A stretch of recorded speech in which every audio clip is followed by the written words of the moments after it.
I didn't expect the sting to feel this sharp. The ballroom smelled of roses and money, soft candlelight bouncing off crystal chandeliers, tables draped in ivory silk. My sister-in-law's wedding was perfect, every detail carefully curated. Except for one thing. There was no seat for me. I stood there for a moment, clutching the edge of my clutch bag, pretending to scroll through my phone, pretending it didn't matter. People whispered as I lingered near the back, their laughter a little too loud, a little too knowing. Someone's voice floated toward me. I'm not sure if they meant for me to hear it. Lowborn blood is different from ours. Her words landed like glass splinters under my skin. I smoothed the front of my navy silk blouse, the one I'd bought for tonight, thinking I could keep my head high, look polished, keep the peace. The fabric felt cool against my palms, but my throat was burning. I watched her, Madison, radiant in her designer gown, greeting guests like royalty. She caught my eye for a second and smiled. Not warmly, not kindly, just enough to let me know she saw me standing there and that she liked me exactly where I was. Nowhere. I took a deep breath, swallowed my pride, and decided something. Tonight would be the last night anyone ever made me feel this small. It wasn't the first time Madison had made me feel like an outsider. I still remember the first day I became a part of this family. My wedding day. I was 23, nervous but hopeful, standing in the middle of that same house where tonight's reception was held. My dress wasn't designer, just a simple off-the-rack white gown that I loved because I'd bought it with my own savings. I thought that would be enough. But from the moment I walked in, I felt their eyes on me. Madison, barely 19 back then, whispered something to her mother, and both of them laughed behind perfectly manicured hands. She doesn't even look like she belongs here, I overheard her say as I passed by. My hands had trembled so badly that day I almost dropped my bouquet. I kept my head down, smiled when people expected me to smile, swallowed every lump in my throat. My mother wasn't there to hold my hand. She had passed away a year before, but I could almost hear her voice telling me to be gracious, to keep my dignity. The only thing that kept me from breaking was my grandmother's gift, a slim gold bangle she'd pressed into my hand just before she died. "Never forget who you are, Emily," she had said softly, brushing a tear from my cheek. "One day, this will remind you of your worth when the world tries to take it away." That night, after the wedding was over, I sat on the edge of my new bed, still in my gown, staring at that bangle. My husband was already asleep, exhausted from the celebrations. I cried silently, tears soaking the lace. And somewhere between one sob and the next, I made a quiet promise to myself. If they wouldn't give me respect, I'd build a life so strong, so unshakable, that one day they'd have no choice but to see me. And when the insults didn't stop, when the side comments and smirks chipped away at me day by day, I finally left. One suitcase, one bangle, no backup plan, just me. The night I left, the world outside felt eerily quiet, just the hum of distant traffic and the rattle of my own breath. I had packed one suitcase with clothes, a few books, my laptop, and that gold bangle. I didn't even leave a note. I just walked out. At first, survival was all I could manage. I rented a tiny one-bedroom apartment with peeling paint and a kitchen barely big enough to stand in. I worked 2 jobs, a receptionist during the day and a waitress at night, just to keep the lights on. There were nights I came home so tired I collapsed on the floor before I even made it to bed.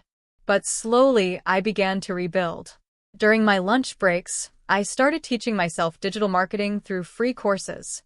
At night, after my shifts, I'd sit at the small thrift store desk I'd bought for $50 and practice designing social media campaigns. One day, a woman named Claire, my boss at the cafe, caught me sketching logo ideas in the break room. Instead of scolding me, she asked to see my work. "You have an eye for this," she said, flipping through my notebook. "If you're serious, I can introduce you to someone who needs a freelancer." That someone turned out to be my first real client, a small boutique owner who trusted me to run her online campaigns. The day she paid me for my first project, I cried quietly into my coffee. Not just because of the money, but because someone had finally seen me for what I could do, not where I came from. After that, word spread. One client became 3. 3 became 10. I worked relentlessly, pouring everything I had into building my reputation. I made mistakes, learned fast, got better. Slowly, my savings grew. 2 years later, I had enough to register my own agency, a small one at first, just me and a laptop. But I was determined. I hired my first intern, then a part-time assistant. Soon, we had an office space, small but bright, with one potted plant by the window and a whiteboard full of client campaigns. Meanwhile, I kept my personal life quiet. On social media, I shared the occasional coffee shop selfie, a book recommendation, a sunset picture. Nothing flashy. Nothing that would make my in-laws think I was thriving. Let them think I was still struggling. It was easier that way. But inside, something was changing.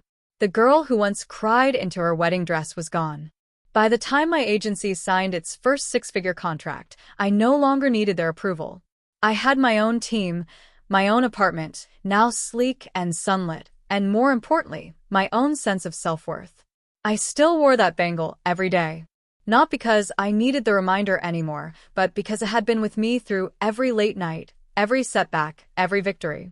And tonight, as I stood in the corner of that ballroom, watching Madison play the perfect bride, I felt it warm against my wrist like a quiet pulse. I was ready. The next morning, I woke up with a calmness I hadn't felt in years. My phone was full of pictures from last night, people smiling, champagne flutes raised, but I wasn't in a single one. Not that it mattered.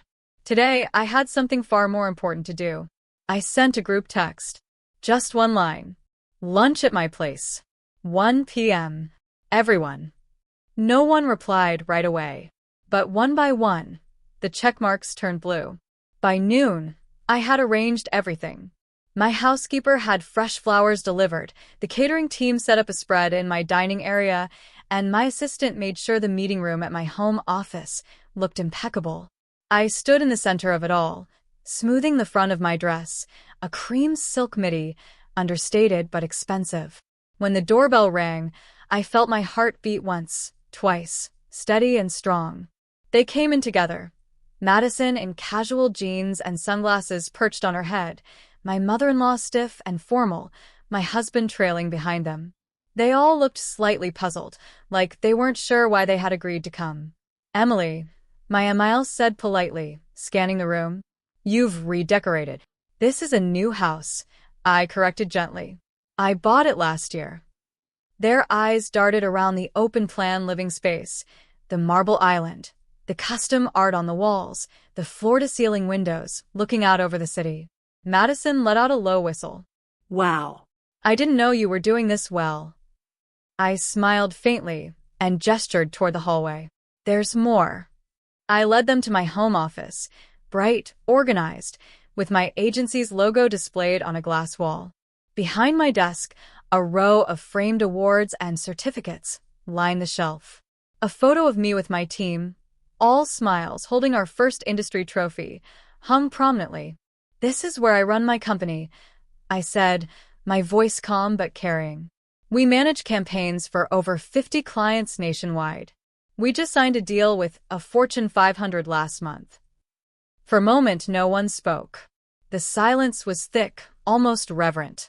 Madison turned slowly, her mouth slightly open. You own this? Yes, I said simply. Maya and Miles' hands twisted together. Emily, we didn't know. No, I interrupted, my voice still gentle but firmer now. You didn't care to know. And that's okay. I didn't build this to impress you. I built it because I had to survive, and then because I realized I could do so much more than just survive. Their faces shifted, surprise melting into something like guilt. Madison looked away first, her usual sharpness gone. I wanted you to see this, I said softly, because last night reminded me of who I used to be, a girl standing quietly in the corner, praying someone would give her a seat at the table. I let the words hang there before continuing. But I don't wait for invitations anymore. I have my own table now. And anyone who sits here sits as my equal, or not at all. The room was silent again, but this time it felt different. The balance had shifted, and they knew it. Madison was the first to break the silence. Emily, her voice was softer than I'd ever heard it. I didn't mean what I said last night. I was just... You did mean it, I said, my tone calm but leaving no room for argument. And that's the problem. She flinched, her arms crossing defensively.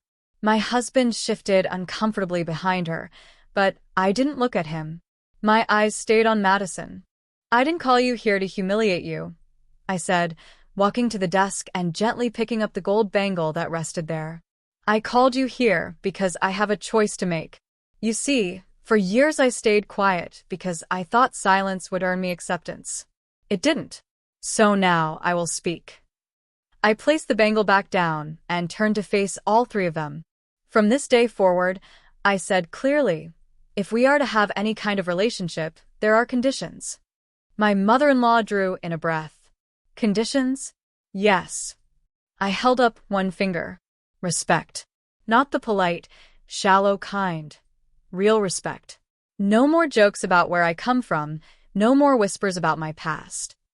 A second finger. Madison, you will apologize. To my face. For what you said last night, and for every cutting remark you made over the years. And not because I'm demanding it, but because you know it was wrong. Madison's cheeks flushed, but she nodded silently. A third finger. My husband will stand by me, publicly. If there is ever another moment where someone tries to humiliate me, he will not stay silent. Finally, I lowered my hand. And if any of that feels too difficult, that's fine. But you won't be part of my life anymore. I will not let anyone, no matter their last name, make me feel small again. No one moved. The weight of my words hung in the air, heavy but liberating. Madison was the first to speak, her voice breaking slightly. I'm sorry, Emily. I really am. I was young and stupid and jealous. You always seemed so unshakable, and I wanted to make you feel as small as I felt. But last night, I went too far. For the first time in years, I believed her. My mother-in-law stepped forward next. You have my respect, she said quietly. More than I can put into words. I nodded, feeling something loosen in my chest, a knot I hadn't realized I'd been carrying. I don't need perfection, I said softly. I just need honesty, and a little bit of grace. Over the next few weeks, something remarkable happened. Madison kept her word. She called me one evening, her voice quiet but steady, and apologized again, this time without anyone else listening. It wasn't dramatic. Just simple, honest words that sounded like they cost her something to say. My mother-in-law began visiting me on her own. She'd bring fresh flowers, sometimes pastries, and sit with me in the kitchen as we talked about ordinary things, recipes, family updates, life.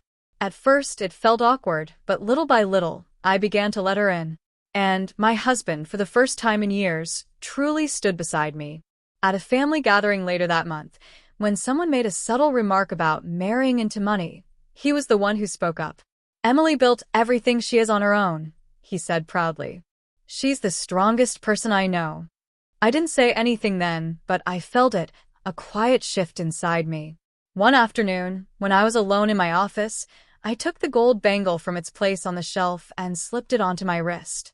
It was warm, familiar, and this time I didn't feel like the scared girl who once clutched it on her wedding night.